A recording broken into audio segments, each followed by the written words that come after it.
সব আলু চুরি করে নিল। মুমু চলো তাড়াতাড়ি। এই দুজন পড়িমড়ি করে সাইকেল নিয়ে বাড়িতে বলতে এসেছে। অগত্যা চলেই এলাম জমিতে। কার এত সাহস? বাবা বাড়িতে নেই আর এই সুযোগে জমিতে আলু চুরি করছে। আজকে তারই একদিন কি আমার একদিন। সব বিপদ একসাথে শুরু হয়েছে জানো।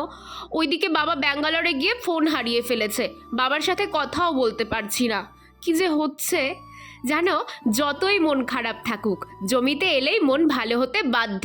গ্রাম বাংলার সবচেয়ে ভালো দিক এটাই। ওরে, কে আলু চুরি করছে চল, আর শয়তানি করিস না, ওঠ। দুজনকে নিয়ে আলুর জমিতে এসে আমি অবাক। এটা চোর? কান ধরে দুজনকে বলছি, ওরে এটা চোর না, এই কাকুদের জন্যই সবজিপাতি হয় জমিতে। উনি সাহায্য না করলে একটাও আলু চোখে দেখবি না। ভাবো বিচ্ছুগুলোর অবস্থা। জমিতে সাহায্য করে যে কাকু, তাকে দেখে চোর ভেবেছে।